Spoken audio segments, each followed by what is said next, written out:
It's the 16th of October 1944. We're in modern-day Taiwan. An aerial battle tears across the sky. Japan and the USA have been entrenched in a brutal slugging match over the Pacific since the surprise attack on Pearl Harbor in 1941. Although it was expected to be a quick win for the Japanese, Pearl Harbor didn't quite deliver the knockout blow they were after. Instead, the past 3 years have been host to the largest ever naval campaign in human history, and hasn't gone well for Japan. Things are starting to crumble. But one man, Rear Admiral Arima Masafumi, a pilot in the Imperial Japanese Navy, is determined to turn the tide. As he marches to his aircraft, he turns back to his comrades, tears off his rank and insignia, and declares proudly that this will be his last flight. He has no intention of coming back alive. He boards, takes off, and scans the sea for his target. He finds the USS Franklin, an American aircraft carrier. It's a fine target, but Arima Masafumi won't risk being shot down on a simple bombing run. He wants results. He drops into a nosedive, aiming straight at the deck of the USS Franklin.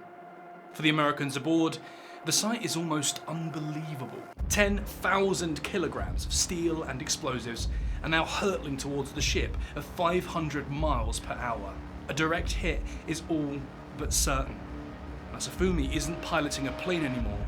It's now essentially a rocket, guided by human hands until the last moment. It's the first ever kamikaze attack, and the damage is staggering. The USS Franklin is out of action, so is Masafumi, but for his heroic sacrifice and courage, Masafumi is posthumously promoted to Vice Admiral. Well, that's the story anyway. The reality is that Masafumi's kamikaze attack was a bit of a failure. He did make contact with the ship, but the damage was mostly superficial. The USS Franklin was very much still in the fight. There's also some speculation about whether or not this was even the first kamikaze attack, with some saying the very first may have actually been a damaged American bomber, making the most out of the death sentence as they fell from the sky. For the desperate Imperial Japanese command, however, the facts come second place. This technique, kamikaze, could be the tactic that allows Japan to snatch a victory from the brink of collapse. The 49-year-old man, Arima Masafumi, couldn't have possibly known this, but his final act on Earth would set an example that mere boys, sometimes just 17 years old, will be forced to follow. 2,600 boys, in fact, 2/3 of which were under the age of 18. What many don't know is that there's also an entire underwater kamikaze campaign, which is somehow even more depressing than the airborne tactics. But why? Why was Japan so desperate that they'd throw the cream of their youth at American ships, along with the few airplanes they had left in service? To answer that, we need to zoom out a little. Around 2 years before all of this, in June of 1942, the Japanese and US navies stood off at the Battle of Midway. It was a crushing defeat for Japan, losing the majority of their naval power in less than a week. More crippling than their naval losses, though, was the human toll. Imperial Japan doesn't flinch at the loss of a few thousand men. In fact, they routinely treat life with pitifully low value, and it's this disregard for human life that will come back to bite them. At Midway, the majority of their best pilots were shot down out of the sky, and they were simply left to drown in the Pacific Ocean. Of course, an army is only as good as its soldiers, and when you throw away your best, you have to toss your rookies on the front line. 2 years later, at the Battle of the Philippine Sea, Japan did just that. To meet the American Air Force, 373 Japanese aircraft were sent into the sky. 243 of these rookie pilots were shot down in just 3 hours. The single greatest loss of naval air power in all history, and it happened in less than a day. The Americans will later call this battle the Great Marianas Turkey Shoot, because of how easy it was to drag these green pilots out of the sky. After that, any hopes of going toe-to-toe with the American pilots was dashed. And now Japan has material pressures to consider as America et al. Rolls up the Japanese empire like an old carpet. With the loss of territory comes the loss of essential resources. The British reoccupation of Burma strangles their timber supply. Once French Indochina is gone, so is the rubber, and the oil starts to run dry once Sumatra and Borneo change hands. Luckily, Imperial Japan has an enormous backup stock of planes, some in better nick than others, but serviceable nonetheless. But the strangled supply of fuel and the fact that all their pilots are rookies creates a problem. They can't be properly trained. They simply don't have the oil to burn on practice flights, bombing run drills and dogfighting tactics. Practice flying hours before deployment had already been cut to a measly 100 hours, hence the humiliating slaughter that took place over the skies of the Philippine Sea. It turns out effective piloting is quite the skill, and the resources required to train new airmen are considerable even at the best of times. It also doesn't help things that revolutions in American radar technology add an extra layer of complexity to any potential air operation. But kamikaze, literally translated as divine wind, the process of turning a plane into a human-guided missile, suddenly seemed like the answer to Japan's problems. The training for this horrifying tactic is simple. You're not training fighter pilots or precision bombers. You just pack a plane full of explosives and train the new pilot to nosedive into American naval assets. Vice Admiral Takejiro Onishi immediately saw the potential, famously declaring, "If I had 300 planes, I could change the course of the war." And he's not entirely wrong either. Knock out those battleships and air carriers, and the US is left toothless in the Pacific. And that's even if they still feel like fighting after they witness the warrior spirit of Japan slam into their sailors, one suicidal flight mission at a time. But it's all well and good dreaming about a sky full of fanatical death pilots willing to plunge headfirst into certain death just for a shot at giving the Americans a bloody nose. The reality, however, is that finding volunteers for this new suicide squad would be quite the challenge. But Imperial Japan has a winning propaganda move up their sleeve. Just days after the posthumous promotion of Vice Admiral Arima Masafumi, the so-called first kamikaze pilot, Japanese High Command pull in another ace pilot, Yukio Seki, and they ask him to follow the example of the great but now dead patriot Masafumi. Young Yukio, just 23 years old, is beside himself at such a request. Why would Japan waste one of their best pilots like this? But his protest is quickly explained away. Lieutenant Yukio Seki is basically a household name in Japan. Fighter pilots are the rock stars of 20th century warfare. If he would take part in a kamikaze mission, then Japan would have no problems finding more volunteers eager to sign up and follow in the footsteps of the great Yukio Seki. Although he is asked to volunteer, Yukio knows this is an order. Refusal isn't an option. With a deep sigh, he agrees. But he won't give the Japanese High Command the media sensation they're looking for. On October 25th, 1944, while boarding his plane, Yukio is stopped by a journalist for some inspiring final words. He says flatly and plainly, "I'm not going on this mission for the Emperor or the country. I'm going because I was ordered to." With that, he unceremoniously takes off and slams himself into the USS St. Lo, an escort carrier. Yukio's skill as a fighter pilot proves devastatingly effective. At 10:50 a.m. he managed to slam into the flight deck, allowing his explosive payload to crash through the deck and down into the hangar where American aircraft were being refueled. A gasoline fire erupted within the ship, eventually reaching the weapons bay. The entirety of USS St. Lo's torpedo and bomb magazine was detonated, resulting in an enormous explosion which sent debris flying in all directions. Yukio Seki couldn't have been more effective. A lone fighter plane in one strike sinks the 10,000-ton ship, killing 143 of the 900 or so men on board.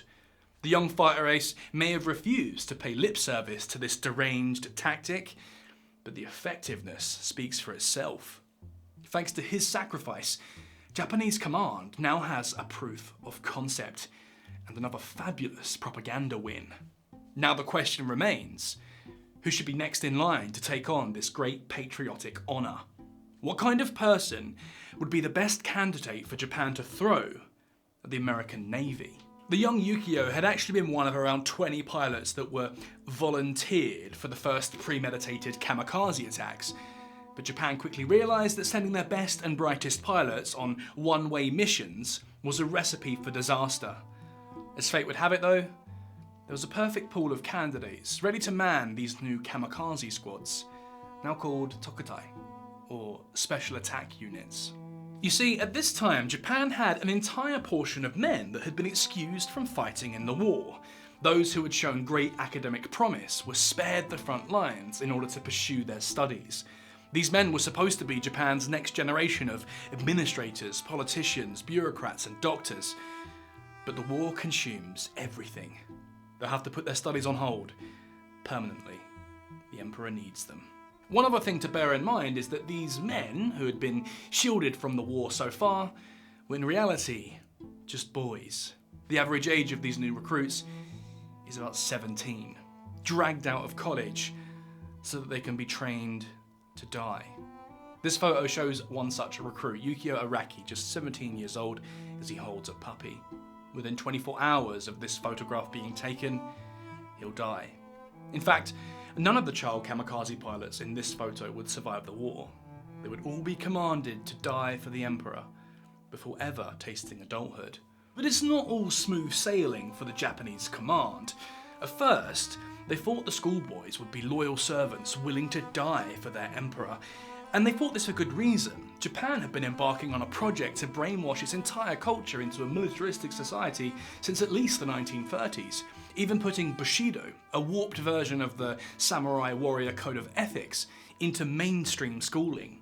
These boys would have had their entire educational experience underpinned by these military values, taught practically from birth, that to fight and die for the Emperor was the highest honour one could live for, and, for all intents and purposes, they'd lived a charmed life up until this point. Surely they, the chief beneficiaries of this new world, would be the most ideologically ready to take on this enormous responsibility. As it turns out, the boys were less keen to die than originally expected. They'd have to drag the young boys into their planes, kicking and screaming, sometimes quite literally. One boy even goes so far as to strafe one of his officers on the way out. So, yes, the practical training might have been easy enough, but there's some work to do on installing that kamikaze spirit. The training program would need a few changes. So, instead of telling the boys they were being volunteered for kamikaze missions before they started their training, this time they do things the other way round. First, they'd call the boys in for regular military training, and then once they were sufficiently brainwashed, they'd hit them with the grand reveal. One such lucky recruit was Irakawa Dakaichi, like many others, a student dragged away from his college in Tokyo to perform military duty aged just 19. He began his training at Tsuchiura Naval Base, one of around 10 camps where the boys would be trained to slam headfirst into the Americans, who were now crawling ever closer to Japan itself. The first thing he learns is how to end his life, either by inserting his bayonet into his stomach or by placing a rifle under his chin and using his big toe to pull the trigger. He would also see death firsthand. Anyone guilty of serious disobedience would be shot dead almost on the spot. They were immediately taught to adopt a fatalistic approach. Death was inevitable to a Japanese soldier. It's how you die that matters. A crucial lesson for a soon-to-be suicide bomber, even if he doesn't know it yet. It doesn't help that the gnarled veterans in charge of the training absolutely despise these pampered, effeminate bookworms. They're a far cry from the warrior ideal, but they're soon hardened to the reality of war and military life. Their comforts are immediately snatched away, replaced instead with sleeping rough and eating an appalling diet, mainly consisting of a watery porridge made from rice or barley. But measly food isn't the only thing on the menu for these young recruits. Beatings are a common feature too. On one occasion, Irakawa and his comrades are accused of leaving camp to go and eat at a local farmer's house, a kindly old man who often takes pity on the hungry recruits. It's a disgraceful transgression. Dakaichi is beaten so badly that he can't even recognize his own face. It turns out He doesn't even know who this farmer was. He writes in his memoir that he wouldn't have dared to go to eat there, even if he had been invited. And besides, the naval base was serving white rice that evening, an unbelievable luxury for a soldier in late war Japan. However, the mere accusation of having left camp is enough for his superiors to beat him savagely. The only thing he has for sustenance that night is a mouthful of his own blood. It's a heartbreakingly typical camp experience for these boys, some just 17. But it all serves a purpose. The collective trauma they experience fosters something called esprit de corps, a camaraderie and loyalty between each of them that will stand up to anything.